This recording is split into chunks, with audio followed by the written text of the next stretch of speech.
Hello बच्चों, मैं Dawood sir. आज साइकोलॉजी के लेसन 4 पढ़ना है, जिसमें ऑब्जेक्टिव 24 है। इसके पहले लेसन में 23 ऑब्जेक्टिव था। चलिए, इस लेसन का नाम है मनोवैज्ञानिक के विकार, साइकोलॉजिकल डिसऑर्डर। चलिए अब इसके ऑब्जेक्टिव की तरफ हम चलते हैं। प्रश्न नंबर 1, सभी एल्कोहल पेय पदार्थों में होता है। सभी एल्कोहल पेय पदार्थों में होता है, तो इसका आंसर होगा ख, एथाइल एल्कोहल। कह रहा है कि जितने भी एल्कोहल पदार्थ है, जैसे कि वाइन, शराब, उसमें कौन सा एल्कोहल होता है, तो उसका आंसर होगा एथाइल एल्कोहल होता है। जितने भी पेय पदार्थ होते हैं पीने वाला, जिसमें अल्कोहल की मात्रा होती है, उसमें कौन सा एल्कोहल होता है, तो एथाइल अल्कोहल होता है। देखिए, एल्कोहल आपको परफ्यूम में भी पाया जाता है, लेकिन वह पीने वाला नहीं होता है, वह पेय पदार्थ नहीं होता है, इसलिए उसमें एथाइल अल्कोहल नहीं होता है।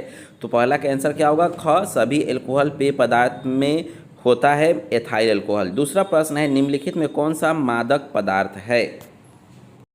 दूसरा नंबर क्वेश्चन जो है, निम्नलिखित में कौन सा मादक पदार्थ है, तो इसका आंसर होगा घ, उपयुक्त सभी।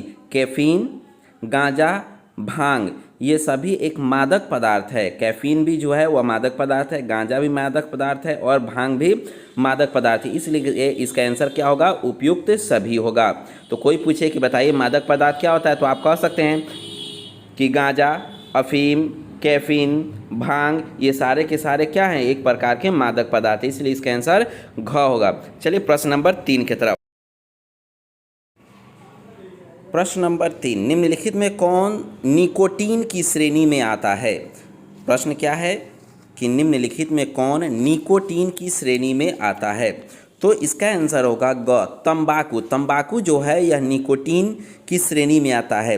हशीश नहीं आता है, हीरोइन भी नहीं आता है, ये सब मादक पदार्थ है। सिर्फ इसमें ग होगा आंसर, जो कि तंबाकू है। यह निकोटीन आता है। आप लोग टीवी पे प्रचार भी देखेंगे, निकोटीन को एक गोली या पाउडर आता है जो खाने से तंबाकू की लत छूटते हैं।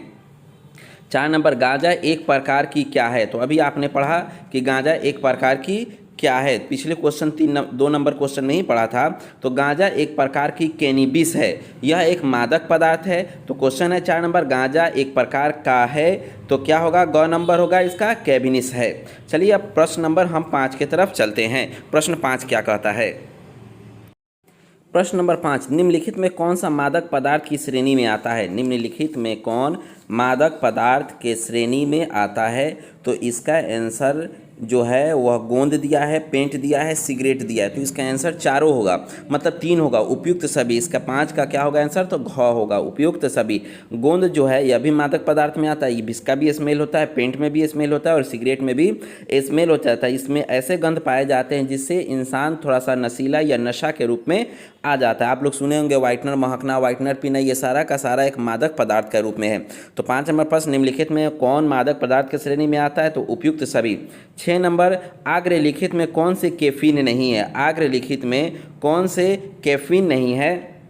तो coffee, chocolate, cough syrup, cocoa. तो इसका आंसर होगा 6 नंबर का ग, कॉफ सिरप। यह कैफीन में नहीं है, यह शराब में नहीं आता है, इसको लोग दवा के रूप में उपयोग करते हैं। 7 नंबर प्रश्न, मेस्कालाइन एक, मेस्कालाइन एक क्या है?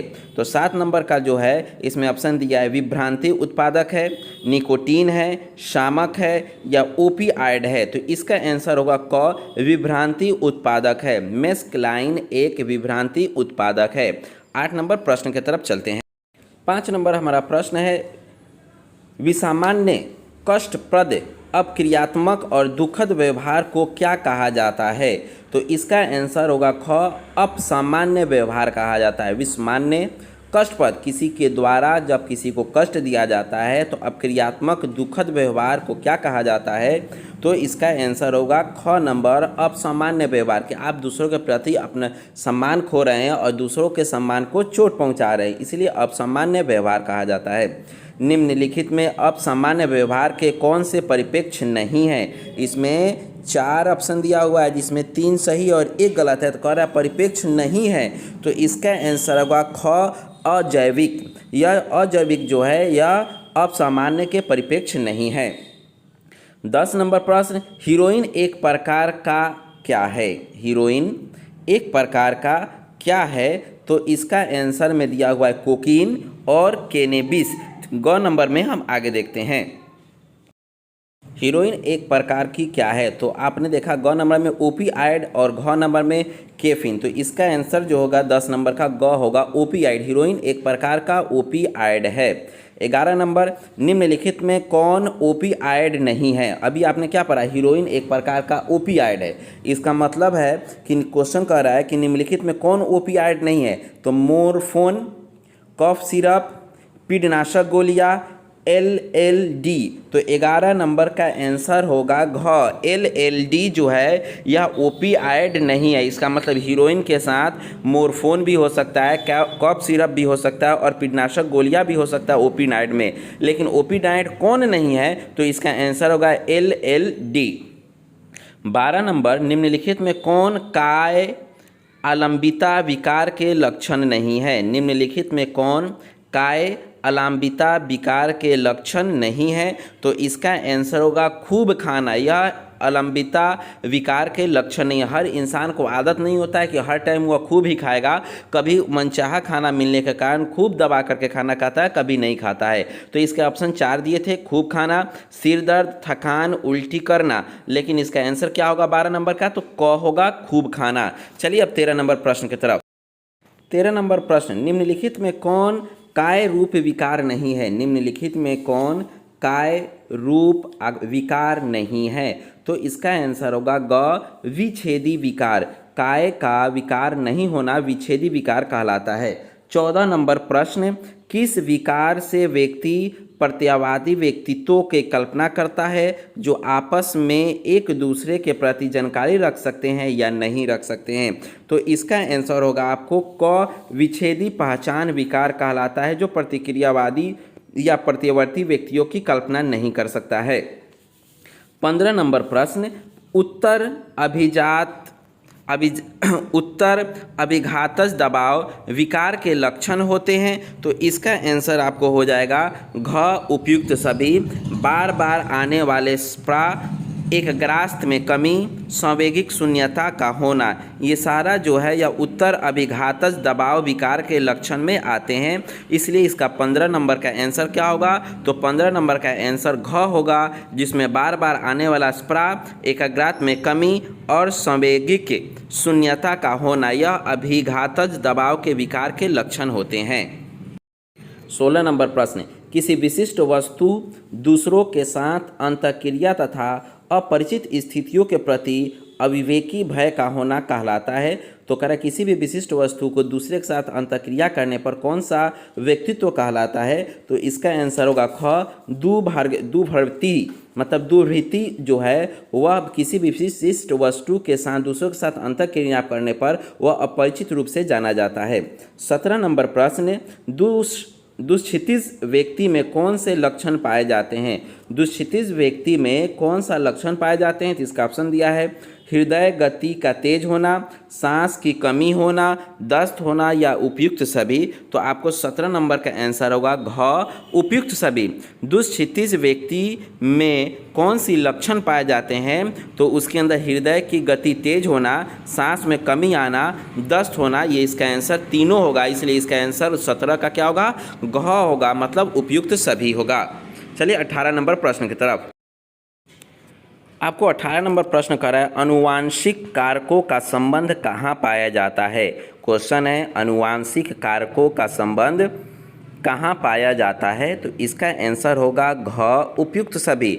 मतलब भाव दशा विकारों में, मनोविदलता में और मानसिक मंदन में अनुवांशिक कारकों का संबंध भाव दशा विकारों में भी हो सकता है, मनोविदलता में भी हो सकता है और मानसिक मंदन में भी हो सकता है। इसलिए 18 नंबर का आंसर क्या होगा? घ होगा उपयुक्त सभी। 19 नंबर कह रहा है दुश्चिंता के विकार का संबंध किससे है? कह रहा है दुश्चिंता का विकार का संबंध किससे है? तो इसका आंसर होगा ग जो गामा एमिबिन्यूट्रिसिड से है। 20 नंबर जो प्रश्न है, निम्नलिखित में किसने सर्वगिन उपागम को विकसित किया? निम्नलिखित में किसने सर्वगिन उपागम को विकसित किया? तो आप 20 नंबर का आंसर है क प्लेटो। या प्लेटो ने ही सर्वगिन उपागम का विकसित किया। चलिए 20 नंबर के बाद 21 नंबर प्रश्न, 21 नंबर प्रश्न कर रहा है, ग्लेन ने व्यक्तिगत चरित्र और स्वभाव में किस वृत्ति की भूमिका को बताया। ग्लेन ने व्यक्तित्व चरित्र और स्वभाव में किस वृत्ति की भूमिका को बताया। तो 21 नंबर का प्रश्न होगा, 21 नंबर प्रश्न का आंसर होगा घ। नंबर का आंसर क्या होगा, घ होगा। मतलब उपयुक्त सभी पृथ्वी भी हो सकता है, वायु भी हो सकता है, आगरी और जल भी हो सकता है।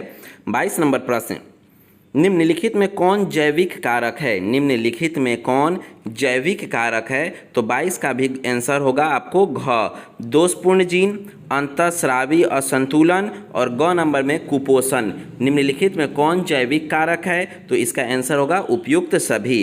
चलिए 23 नंबर प्रश्न की तरफ चलते हैं। 23 नंबर प्रश्न, निम्नलिखित में कौन एम्फीटामाइंस नहीं है।